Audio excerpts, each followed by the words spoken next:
أعوذ بالله من الشيطان الرجيم. بسم الله الرحمن الرحيم. إنا أرسلنا نوحا إلى قومه أن أنذر قومك من قبل أن يأتيهم عذاب أليم. قال يا قوم إني لكم نذير مبين أن اعبدوا الله واتقوه وأطيعون يغفر لكم من ذنوبكم ويؤخركم إلى أجل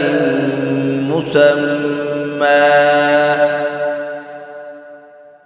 إن أجل الله إذا جاء لا يؤخر لو كنتم تعلمون.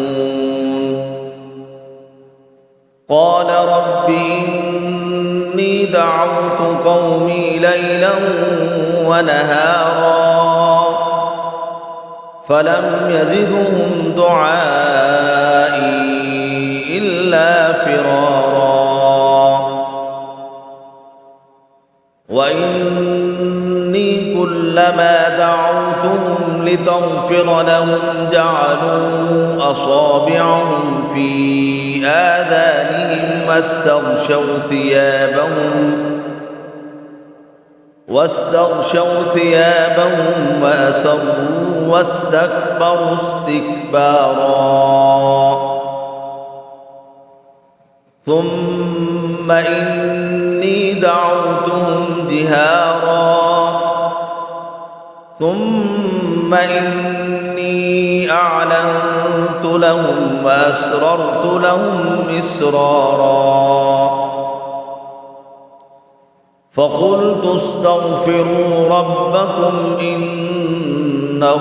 كان غفارا يرسل السماء عليكم مدرارا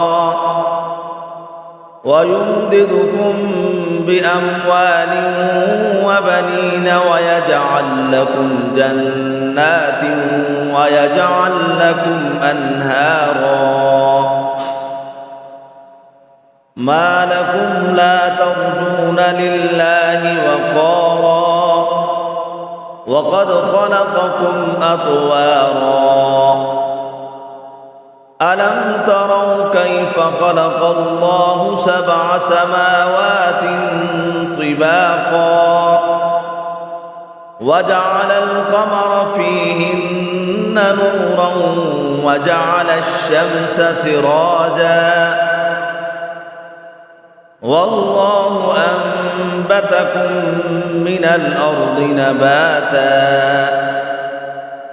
ثم يعيدكم فيها ويخرجكم إخراجا. والله جعل لكم الأرض بساطا لتسلكوا منها سبلا فجاجا. قال نوح رب إنهم عصوني واتبعوا من لم يزده ماله وولده إلا خسارا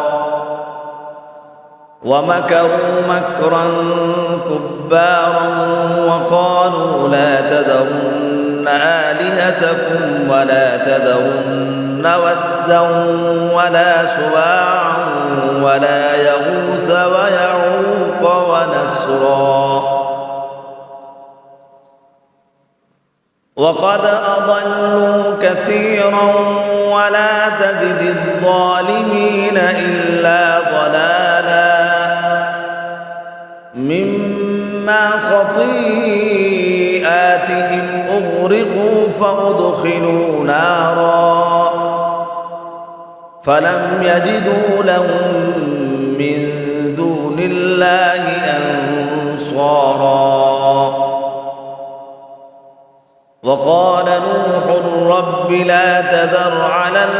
الأرض من الكافرين ديارا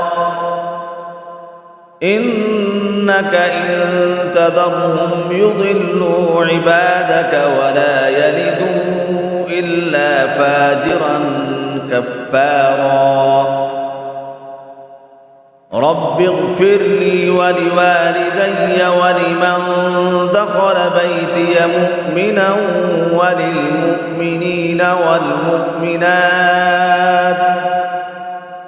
ولا تزد الظالمين إلا تبارا. بسم الله الرحمن الرحيم قل أوحي إلي أنه استمع نفر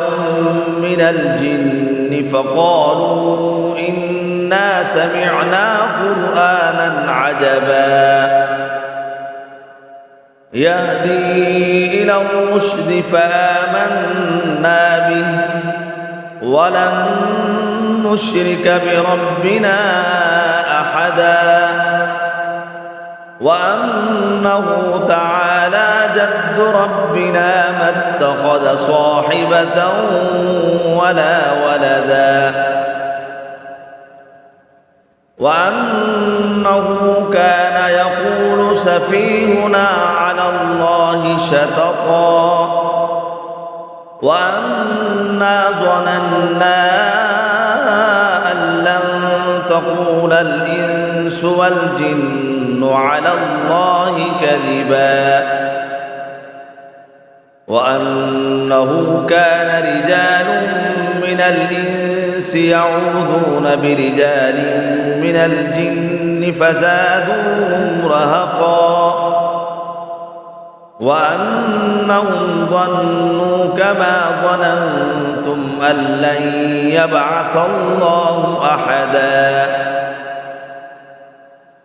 وأنا لمسنا السماء فوجدناها ملئت حرسا شديدا وشهبا وأنا كنا نقعد منها مقاعد للسمع فمن يستمع الآن يجد له شهابا رصدا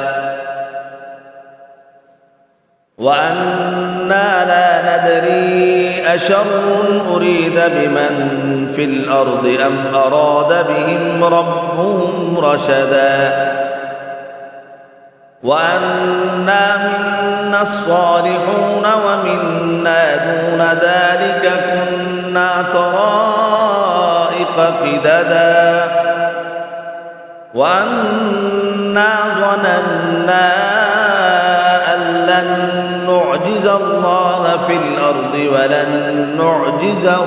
هربا وأنا لما سمعنا الهدى آمنا به فمن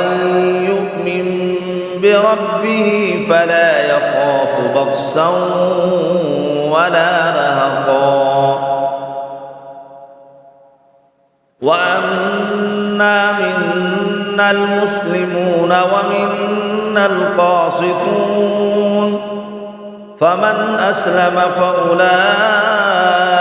تحروا رشدا وأما القاسطون فكانوا لجهنم حطبا وأن لو استقاموا على الطريقة لأسقيناهم ماء غدقا لنفتنهم فيه ومن يعرض عن ذكر ربه يسلكه عذابا صعدا وأن المساجد لله فلا تدعوا مع الله أحدا وأنه لما قام عبد الله يدعوه كادوا يكونون عليه لبدا قل إنما أدعو ربي ولا أشرك به أحدا قل إني لا أملك لكم ضرا ولا رشدا قل إني لن يجيرني من الله أحد ولن أجد من دونه ملتحدا إلا بلاغا من الله ورسالاته ومن يعص الله ورسوله فإن له نار جهنم خالدين فيها أبدا حتى إذا رأوا ما يوعدون فسيعلمون من أضعف ناصرا وأقل عددا قل إن أدري أقريب ما توعدون أم يجعل له ربي أمدا عالم الغيب فلا يظهر على غيبه أحدا إلا من ارتضى من رسول فإنه يسلك من بين يديه ومن خلفه رصدا ليعلم أن قد أبلغوا رسالات ربهم وأحاط بما لديهم وأحصى كل شيء عددا صدق الله العظيم.